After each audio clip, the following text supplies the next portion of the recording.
My name is Casey Zorin, and I served as the Greater Portland Council of Governments Resilience Corps member, where I was placed in the Portland Sustainability Office. And in that position, I worked on launching the city's first free food waste recycling program, where residents for the very first time could go to drop-off sites around the city and dispose of their food waste in a sustainable way.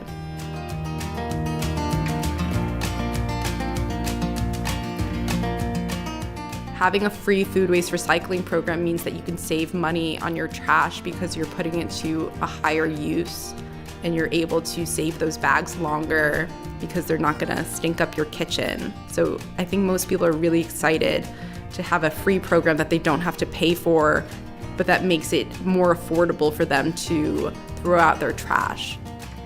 This was a project that I was so excited to have a hand in. A lot of funding was stalled because of COVID, so it was just so exciting to be able to provide a single free new thing to residents during this time that was filled with a lot of hardship for people.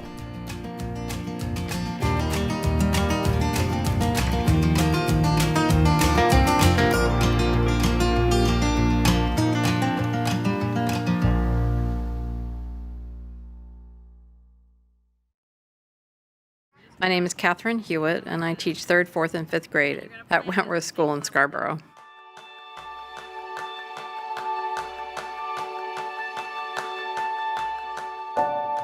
We call this Wentworth Garden and really treat it like an outdoor classroom. In 2015, we started with a blank slate. It's, step by step by step, a little piece at a time. It's a really great way to get kids engaged with something real. It's tangible, they can touch it, they can experience it, they can relate it to the rest of their life. It's sort of a lifelong endeavor. In this present day, kids have really lost contact with nature and being outside and away from screens. So it's extra important to me that they are able to be out there and observe and witness and be curious. There's a lot of that's been lost. So that's my big goal, is to get them curious and want to, find out more and just keep watching and making up ideas about what's going on out there.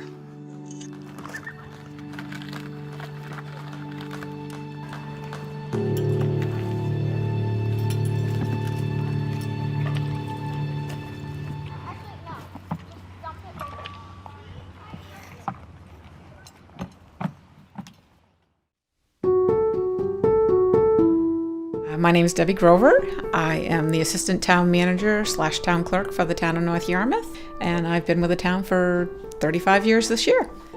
Our residents have always done well with recycling, but the biggest problem we had were wish recyclers.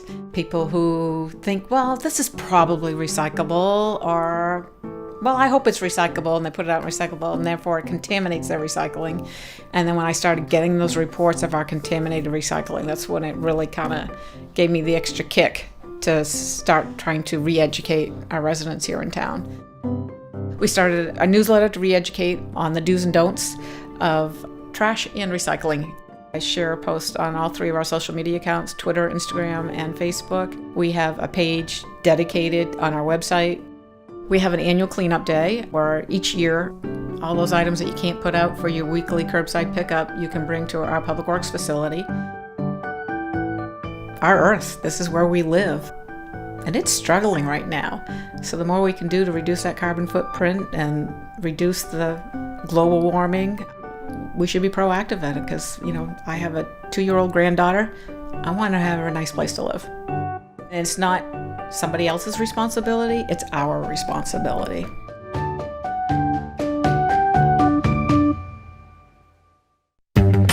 Sometimes I'm known as the trash lady, and I'm really, really okay with that. The day it's clicking is the day they ask questions. Hey, Miss Atkinson, where does this go? I love, love, love that question. My name is Ethel Atkinson, and I'm an instructional coach at Bonningle Middle School. And one of my favorite roles is talking trash with kids. We have this team concept in our school, so let's embrace that and build community around recycling. The kids are responsible within their own team to do all the recycling. We have a wonderful greenhouse out here. We have a STEM program, and those kids are heavy into doing the composting aspect for us. I'm honored for our school. There's been a lot of people that have done a lot of work towards helping our kids to understand their impact. When you pull kids into giving them voice and being part of making a difference in the world, it's one of my most favorite parts of being an educator.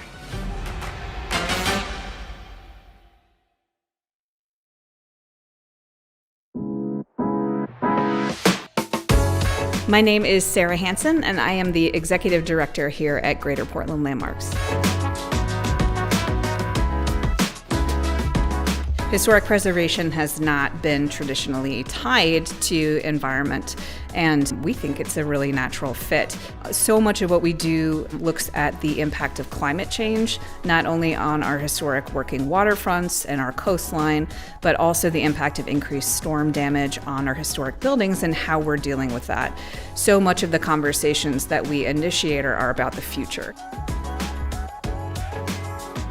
It's really rewarding to be able to embolden people with the right kind of knowledge and allow them to advocate for these places that mean so much to them, and really to understand the diversity of culture and the diversity of place that is present here throughout Greater Portland.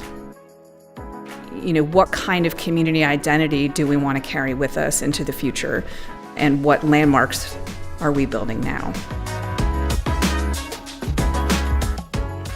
We're just extraordinarily lucky that we have such an incredible, rich city, culturally, artistically, musically, aesthetically, and we're really honored to be able to play a part in telling that story.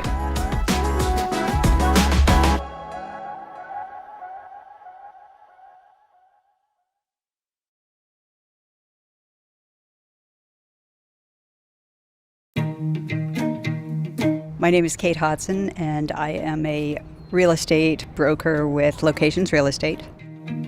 It can seem so overwhelming, the magnitude of problems out there, from climate change to microplastics to you name it. But I came to a point of thinking somebody needs to do something about this, and then I thought that somebody could be me.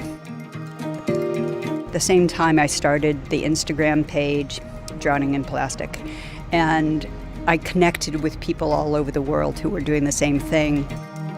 I started organizing other people to do collective cleanups. I had seen people make baskets from fishing rope, and I thought, oh, that's interesting. I pick up a lot of fishing rope, and I thought, I wonder if I could do that. And so I watched a few YouTube videos on making baskets, and I thought, I wonder if I could sell these and raise money and plastic pollution awareness.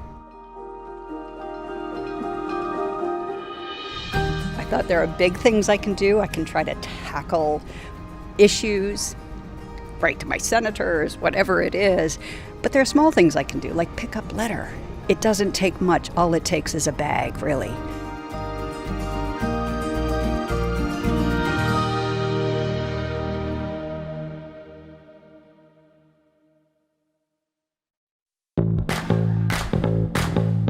My name is Sarah Nichols, and I'm the Sustainable Maine Director for the Natural Resources Council of Maine. My name is Chrissy Adamowitz, and I was the Sustainable Maine Outreach Coordinator for the Natural Resources Council of Maine. NRCM is an environmental advocacy organization, and we work to advance and protect Maine's environmental laws. Extended producer responsibility basically is the polluter pays principle. So it's whoever made the mess is responsible for cleaning it up. But while we were the first in the nation to pass this, we're really just following suit with the rest of the world, really. So NRCM could not do this work on our own. We have an incredible group of members and supporters of our organization. If you were to look at the people who showed up for testimony, we had local businesses, we had the activists, we had school teachers, a lot of students, we had municipalities, we had people who worked at transfer stations, we had people who worked at nonprofits, religious institutions. People want to learn how to recycle and want to do the right thing, and they put in a lot of effort. And what I want to see is having people not have to think about it. We need to set up the system so that it's really easy, so that people don't have to feel frustrated and confused. And, that's really the role of policy and government, so that people can go back to focusing on other things like their families and their health and their jobs, and not have to stress out about this situation.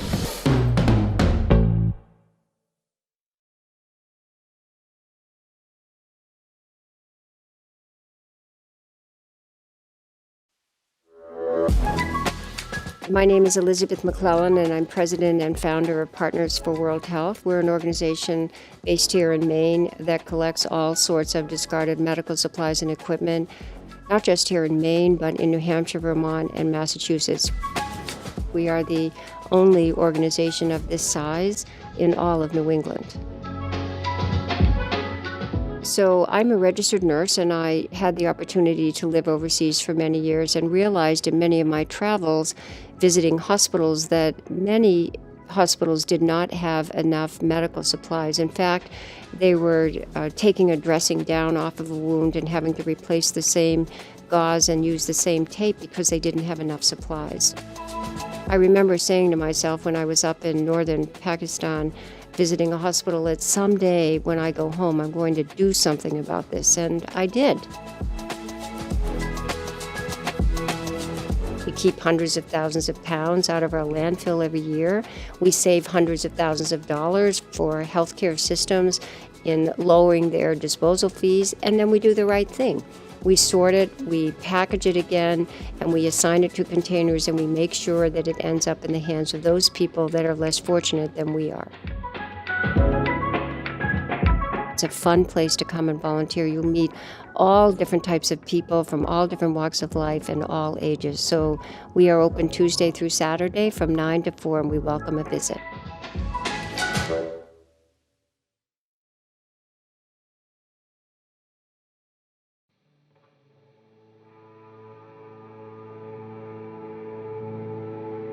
My name is Tina Rule, and I started picking up litter in 2019 because I had never done anything for Earth Day. I wrote a letter to the Gorham Times stating that other people should do this. Sent out some, cold emails, and I got some responses. And we had our first Gorham Cleans Up in April 2021. This year, we had a fantastic turnout. Over 100 people showed up, and supposedly we collected over 1,600 pounds of garbage and litter. And if everyone did this, once a week, we'd be collecting bags and bags of garbage. I'm looking at the whole earth and the whole world. It's kind of chaotic, and I think there's a lot of stress right now. And people do feel overwhelmed, as I do. It's been a sad time these last couple years. This is the one thing I can do to make the world a better place. My world is here. It starts here in Gorham, in my own backyard. I'm making a difference. I really believe that.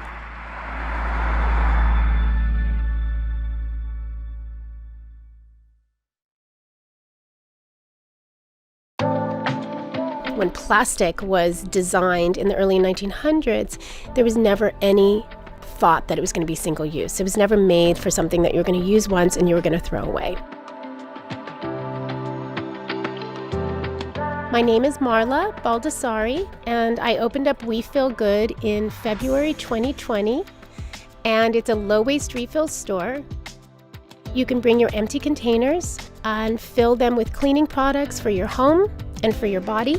Everything is non-toxic for you and for the planet, and everything is priced by ounce. I really wanted to be able to help empower people to reuse as opposed to buying more plastic waste.